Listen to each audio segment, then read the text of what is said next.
بسم الله الرحمن الرحیم. السلام علیکم. ډاکټر ظهور الحق صاحب، زمونږ رو جماعت بغیر د شربتونو نه بالکل نامکمل خو زه هم چېرې د روژې نه علاوه جنرالي موږ په شربتونو باندې خبرې وکړو. نو اول د چای په باره کې ووایه چې دا تور چای بعضې خلک وایي ډېر ښه دی، بعضې وایي بد دی.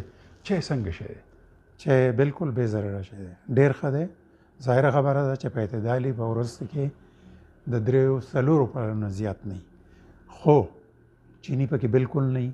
یاد ساتئ چې چینی ستاسو دشمن دی، دې ته موږ سپین زهر وایو. او دا یوازې د شوګر د مریض دپاره نه، د عامو خلکو دپاره هم پکار ده چې د دې نه پرهیز کوي. دا هیڅ ضروري څیز نه دی. د چینو نه بغیر موږ ډېر ښه صحت او ډېر ښه ژوند تېرولی شو. بدقسمتۍ نه زموږ په هر څیز کې چینی شامل دی. د چینو نه ځان ساتئ. په کوم څیز کې چې چینی هغه مکمل طور باندې آوټ کوي د خپل خوراک نه. او د شین چای په باره کې هم خلک ډېر فواید بیانوي چې د وزن کمولو کې هم مدد کوي. دا خبره 100% صحیح ده. شین چای او بیا به زه دا ووایم چې که د چینو نه بغیر وي نو به ډېره ښه وي. بهرحال که نه کېږي یو نیمه ګولۍ پکې د خوږې ګولۍ چې څه ته وایي کوم چې چینی نه وي، سکرین یا دغه قسم ګولۍ پکې واچوو. ګبین پکې لږ واچو. یاره ګبین هم اصل کې چینی ده، خو د چینو نه لږ کم، نسبتاً کم نقصان دی ده. د دې وجه نه که په لږ مقدار کې پکې واچوئ ټیک ده. نو شین چای خو د ټول نه بهترین شی دی. دا خو چې څونه څکئ شی دی د ډېر څه نقصان نشته. د ورځې 5-6 کپه که څکئ شی هم ټیک ده. په وزن کمېدو کې هم دا مدد ورکوي. او بل دا ده چې که دا د روټۍ نه مخکې مثلا موږ خو وروسته خورو هم فایده ده، او که په دې منځ منځ کې سړی خوري نو دا لږ هم کموي. دغه شان د چای هم یو فایده ده. چای چې دی نو کله چې تاسو چای وڅکئ د دې سره هم ستاسو لږه پسیږي. نو د شوګر مریض چې دی یا د سوربوالي مریض چې دی، دی به د خپلې خېټې سره چل ول کوي، دوکه کوي به.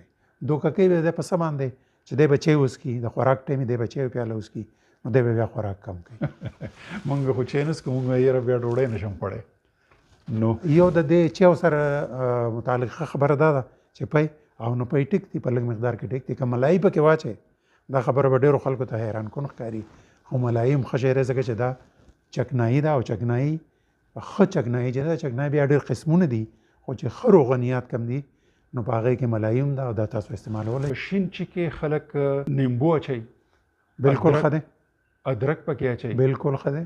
لاچي پکې اچوي. بالکل ټیک د ده. پودینې پاڼه پکې اچوي. ډېر ښه دی. کاږه ویلنې پکې اچوي. بالکل صحیح دی. دا ټول اجزا دا بالکل صحیح دی. مفته خلکو دا چینی ډېر استعمالوي، په دې وجه خو زموږ کار هم روان دی. که دې خلکو دا یو چینی بنده کړه نو د دې فواید به دې ته معلوم شي. مشروباتو ذکر روان دی، نو ډېر مشهور شربت دی زموږ د ګوړ شربت. ګوړه هم در اصل د چینی یو قسم دی. خلک په دې غلط فهمۍ کې دي چې دا د چینو نه ښه دی. کېدای شي 19-20 فرق وي خو زیات نشته. نو که ګوړه ده او که چینی ده، دا دواړه یو شی دی. د ټولو نه غټ خراب څیز ته به زمانه کېدای شي تپوسه کې او نه کې، هغه دا روح افزا دی. دې ته زه شربت روح فنا وایم. دا روح افزا نه دی، روح فنا دی. ټیک ته په ټایم کې ستا د خولې خوند ښه شي. زمونږ روژه را روانه ده او زمونږ شروع د دې زهرونه وشي او څو ګیلاسه وڅکو، نو د خدای خاطر وکړئ چې د دې نه بالکل قلار شي. که نورس دی، دا څه شربتونه چې بازار کې میلاوي دا بالکل یکدم فضول. حتی که دا جوسونه چې کم دي، خلکو په ذهن کې دا ده چې دا خو د ام جوس دی، د میوې جوس دی، او دا د سنګترې جوس دی، او دا د مالټې جوس دی. دا ټول یو شی دی. ټیک ته د مالټې او د سنګترې بل نسبتاً لږ کم نقصان دي، خو هغه هم نقصان دي. د هغې په ځای باندې که ته روغه مالټه وخورې سره د هغې کې چې کوم مواد دي بوس دی، نو د هغې فایده ده اصل کې. خو اورنج جوس شو، مینګو جوس شو، روح افزا شو، نورس شو، کوکونه خو بالکل زهر دي. ما دغه تپوس کو چې د ډرقو شربت څنګه شی دی؟ یو اندازه تاسو دا ولګئ، یو ورکوټی ګیلاس د کوک یا د 7 اپ یا د فینټا چې کوم دی، په هغې کې 10 چمچه چینی موجود دی. یعنې تاسو یقین وکړئ 10 چمچه چینی تاسو مخامخ څوک کېږي ته به یې وخورئ. ډاکټر صاحب په دې کې اډکټیو څه څیز چې د خلک شو چې یو ډرقو شربت مو وڅکو؟ بدقسمتي دا ده چې کوم څیزونه زموږ د صحت لپاره نقصان دی په هغې کې خوند زیات دی، لذت پکې زیات دی. څنګه چې د ایمان لپاره کوم څیزونه نقصان دی نو هغه د دنیا په لحاظ سره د لذتونو او د خوندونو نه ډک دي. که ته ښه صحت غواړې نو لږه قرباني خو به ورکې. د نیکۍ لار او د صحت لار چړایي ده. په دې چړایي چې ښیي چې دا ډېر ګران کار دی، نو که صحت نه غواړي بس ټیک ته په آرام کې نه په اترای باندې کوزېږه یو بل تپوس دی اگر چې هغه د سکوسیز نه دی خو اچار څنګه شی دی ډاکټر صاحب؟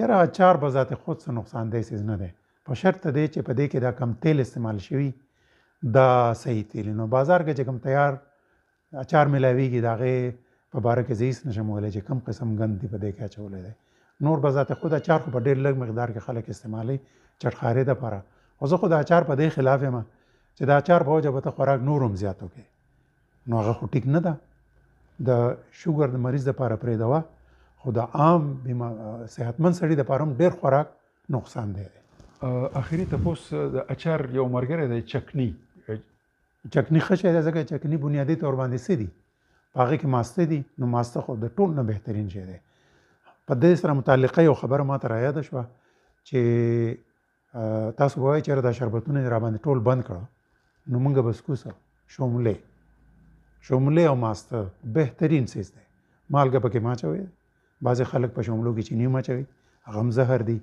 نو د مالګې نه بغیر تاسو ښه ټینګه لسي ځان له جوړه کړئ دا اوس کې د دې نه بهترین مشروب بل نشته او د دې نه هم زیات ښه مشروب چې کوم دی هغه ساده اوبه دي نیمبو پکې نه جوړ کړه ډیره مهرباني ډاکټر صاحب دعا به کوو چې الله پاک موږ له په دې خبرو د عمل توفیق راکړي ډیره مننه السلام علیکم